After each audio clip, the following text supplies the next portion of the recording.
Hello everybody, welcome back. Psychedelic here. It's been a while, hasn't it? About 2 or 3 weeks, I will say. Just been pretty busy lately as far as life goes. I had some doctor appointments, had the Chicago trip. Haven't really been buying too much online, but I do have quite a bit to share since I've been gone. And I also relocated, so if the room looks any different, it really doesn't look too much different, except I put all three my shelves together, and the lighting might look a little different too. I'm actually sitting in front of my patio window, so definitely got better lighting and hopefully better noise cancellation. What I mean by that is, the neighbor dogs were awfully dropping in to say hello on these videos, so it was always kind of annoying. And I also lived across the street from a college, and just a lot of noise, a lot of traffic. So far, no complaints as far as the noise. I've been living here almost a week now, so just kind of still settling in. And I actually dig this apartment a lot better than where I was at. And I'm actually living inside the city of Lincoln now. So I lived just outside Lincoln before, but now I'm actually submerged into the diverse culture that is Lincoln. Not too much different. It's still Nebraska, but yeah. So this video is going to be basically just kind of a recap of my Chicago trip, but also just share maybe 3 records I have displayed here.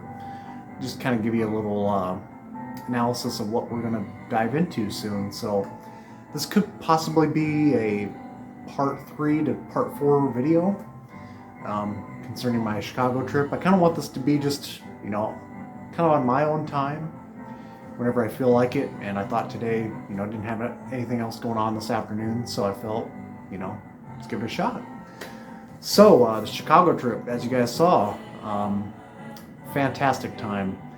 I took a Amtrak train there, which I'd never ridden on a train before ever. It took 12 hours to get there and 12 hours to get back, and of course had some delays from there and back. Although I enjoyed the ride and had plenty of, tunes to listen to. And it's funny too, the people I sat next to on the train, we talked for a long time. Just strangers, going places. Talked to a dude that was going from Denver to Washington, D.C. And the 2 people I met up with on the train, they were pretty knowledgeable with, as far as like music goes. We talked about people like Brian Eno and Tangerine Dream, just like, I could never have those conversations here with some people because they just like, huh? Who are they? Met up with, if you guys know, Psychedelic Guy, also known as Alex. Doesn't make videos here on YouTube anymore. I mean, he used to upload a lot of like, album cuts, album tracks, and 45s from the past, but not part of the vinyl community, I guess. I mean, he is, but he's not, if that makes sense. Not posting those kind of videos like on here, but he's always active on Facebook and posts in some of the groups that I'm a part of, and including my own group on there. But yeah, I met up with Alex, and it was a fantastic time. We just kept busy the whole time. It was just like boom, boom, boom. Hit all the different landmarks, and did a lot of sightseeing around the city. Went on Lakeshore Drive, LSD, which was definitely my favorite route for sure. Went to some dispensaries, went to like 10, at least almost 10 different record shops in the city alone. But funny enough, my favorite record shop was actually outside of Chicago, and that was Bloomington, Illinois. And it was Reverberation Vinyl. Fantastic shop. For how small it is, just a lot of diversity in like, reissues I've been looking for, and just originals that don't pop up very often, and 2 different rows of like just private press records alone. It's like incredible stuff. So I was having quite a heyday in there. And I think we also went to one in Normal, Illinois, which is just right next to Bloomington. And it's funny, I posted a couple stories on my Instagram, kind of sharing the shops I go to, and a couple of vinyl community dudes that you may know dropped in and said, dude, you're kind of nearby. Robert Fithen He contacted me. He's like said it's about an hour away, I think, from his home, as well as Matt Sands. Said, "Whoa, you're kind of in my neck of the woods, you know." So it was kind of cool, knowing that the VC is alive and well in those areas, and it was only a couple hours outside Chicago that we drove, but considering how fast Alex drove on the interstate, we made it there in good time. And not just meeting up with Alex, but the whole circle of like psych heads in Chicago. We met up with I think 3 other dudes. Yeah, Stephen Krakow of Plastic Crime Wave. We went to Bloomington with him. Awesome dude. Who's also got his own record label. I think he's the one that reissued Bill Stone, as well as several other things. Very much infused in the whole music scene, and got to go back to his pad, and it's basically he lives in a museum. I mean, every wall to wall is just colored in different posters, 8 tracks, memorabilia from the past. It just almost looks like a teenager's wet dream, like from the 70s. It's pretty cool. I met up with Mo Madness. He goes by that name on Instagram. Him and Alex used to DJ a lot back in the day, pre-COVID days. Into 45s, but he's got, of course, a lot of great stacks of LPs as well. Met up with Dan Trey, also known as Dan Sabbath 3 on Instagram, who I was really pumped to meet as well, because him and we kind of got pretty similar taste, not only in music but films, and he's got this whole like Super Nintendo collection going on, and we just kind of vibed on like a lot of 70s films, that were kind of under the radar, and we're still kind of chatting back and forth with some recommendations, which is cool. But yeah, Dan and we went out one evening, and we even caught a photo with each other. I'll probably post that photo in here, as well as different photos that come to mind. Also went to his pad and saw his amazing collection. I mean, he's got stuff like just untouchable stuff, like just blows my collection out of the water. And his collection's pretty minimal compared to mine, but man, he's got some heavy hitters. I'll drop some photos in here. I was holding stuff like Growers of Mushroom by Leafhound, Shinky Chin. I mean, he's got insane originals of some stuff, but those are like the two, like Shinky Chin and Growers of Mushroom, where I was just like, just couldn't believe some of the stuff I was seeing, and just immaculate shape too. In the end, just an amazing time. Could say more, but we just kept busy the whole time.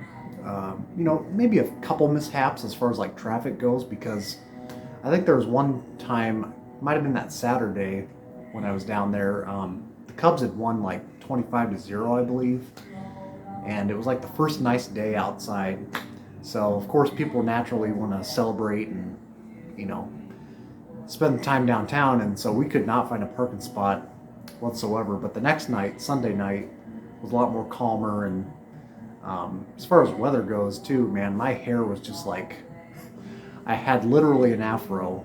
It was insane. Just saw part of the nightlife, sort of the night skyline, and just stuff that I would definitely love to invest some time in, maybe next summer, maybe make another trip down there. So it's in the works. It's definitely definitely a nice place to visit. Anyways, and I did not see the Silver Bean, because that's a little overrated, and for those kind of TikTok hipsters out there. So anyways, let's dive in. So I'm just going to share, like I said, 3 of them. First off, just kind of get you settled in for this whole Chicago saga that I got going on. So in the background, I don't know if you can hear it, I got it kind of playing pretty low, but I picked this one up from Alex. We were kind of looking at stuff that maybe he could possibly weave from his collection, I was kind of helping him out, just deciding on stuff that maybe he'd like to trade down the road, or something that I'd like to purchase from him. just giving him my opinion, my takes on stuff, because we got pretty similar tastes. If you saw that box I was flipping through in the beginning, that was his pad, and he's got an original Justin O'Brien and Jake, John Phillips, not the John Phillips we know, but the one from South Africa. Just limited quantity private press stuff. He's even got Doc Holliday, Lady Free, that Justin O'Brien project. But this is one that I discovered in his collection, looking through his stacks, and I was like, dude, I really need this because, I've had this on my save searches on eBay forever, for like 3 years, and had never come across a copy. And it's blocked on Discogs, so it's unofficial, so I could just never find it for the longest time. So I kind of made him an offer, I gave him a gift card and traded with another private. And dude, Alex, if you happen to see this, thank you so much for giving this my way, because this is one that I rate pretty highly, like 4.5 out of 5 stars. And this is Tricky Zingers by Cream Soda. I'm assuming the title comes from Sticky Fingers, but this is probably the first time it's ever been shown, like, in the vinyl community. But yeah, this is kind of a tough one to find. Of course, I would love to have the original, but pretty scarce. They're going up towards $1,000 now. This came out in 1975, and just looking at the cover, it doesn't indicate a whole lot. Maybe they could be like a bar band, like 30-year-olds kind of getting back together and maybe playing some blues rock or something. But it's actually a pretty diverse mix of like, opening up with tracks like Give It Up Man and Tonight, which are a couple key tracks on here. Very vocal harmony based folk rock, but yet it has this very like 60s aesthetic to it. And then right after that, Numero Uno and the Beat Song. They kind of experiment a little bit with like, just kind of ominous sorts of sounds floating throughout. And Deep into Dream also kind of follows that vocal harmony folk pop realm. They do a cover of the Nazar Blue by the Yardbirds. Keep It Heavy is a great original track. So they've got a lot of diverse mixed bag of goods here. Even the blues tracks are kind of listenable, at least, I mean, for my taste, but they sort of make them very left field to where they're accessible for me. Like the track playing right now, I'm Chewing Gum, which I believe was also released as a single back then too. And this bootleg is on an orange label. The originals came on the yellow label. And they're based out of Milwaukee, by the way. So, pretty tough to grab. And, of course, this bootleg doesn't have the crisp exposure of this photo, like the original does. But I still wanted it really bad. So, Alex, thank you so much for passing this along. It's pretty good. The record kind of naturally already has like a lo-fi production to it, but this doesn't sound awful. I mean, I've definitely heard worse, so it's still pretty enjoyable. So Tricky Zingers by Cream Soda. I think that reissue came out in 2012, I believe. And I can't remember all the shops I got these records from, so just in advance, sorry, I can't remember the shops right offhand. Picked up on a couple records I've really been wanting this year, particularly these two. Picked up on Fat Mattress 2. Again, another great cheapie. Compared to the first album, this one gets a little on the more hard rock side, with Noel Redding kind of, splitting apart from this band at the time, ready to go on to the band Road. But you can still pick up copies of this, near mint shape for $10 if you wait long enough. They still happen. I like both albums equally, the first one and this one, pretty equally, but this has got some great standouts. I think they did some television performances too of the song Naturally, but my favorites include Leafy Lane, Roaming, Highway, At the Ball. They still hold on to those kind of folk rock elements, but as far as like psych goes, it's not necessarily psych. They're kind of late 60s tropes, but yet kind of evolving into that 70s rock formula that a lot of bands fell into at the turn of the decade. So still very listenable, strong writing, and it's just too bad this record didn't take off like it did. This one also, man, been looking for a copy, and you know, I paid up a little more than I wanted to, but I figure I'll probably never see it again this clean for $30. It's picked up on a U.S. press of Idle Race's The Birthday Party. The origins of Jeff Lynne, who would later go on to The Move and ELO. This is on the Liberty label, and it's got a different cover variation compared to the original UK release. You know, this one's got some paisley background, and it doesn't have the birthday banner like the first album or the first press does, but US pressings are obviously much cheaper, so I kind of wanted to pick it up for $20, but 30's not too bad either. So clean copy. I love this album, man. I've known this one for a long time. You know, The Morning Sunshine is the one track that jumps out to me right away. But I forgot how much I like side 2. Lucky Man and Pie in the Sky almost has some like light freak beat elements, but also very Beatles-esque. You can definitely tell Jeff Lynne and company were very influenced by their home heroes, the Beatles, so just had to pick that up. So unfortunately, short album, you know, it's like under half an hour, but strong writing, and it's kind of got this kind of, for the most part, Baroque pop, psych pop feel to it with some like music hall blemishes to it, so pretty strong in my opinion, but might be light for some, but not me. It's actually really good, I think. So that's all I got for this video. So it's just kind of a teaser, I guess you could say, as far as like my vinyl showings, but yeah, this is playing in the background. Hopefully you guys can hear it. It might be kind of in the background, kind of faded, but it's also another way to get around copyright, I guess, too. So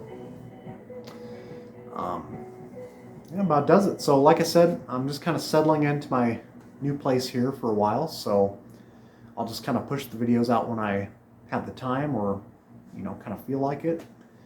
And I already said that, you know, 2 videos back, but I always feel like I have to remind viewers if they didn't catch up on that breaking news. So and by the way, my turntable's right over here to my left. So I don't know.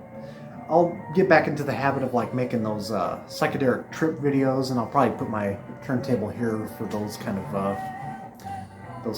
projects in the future. So once again, thanks for tuning in, and we shall see you soon.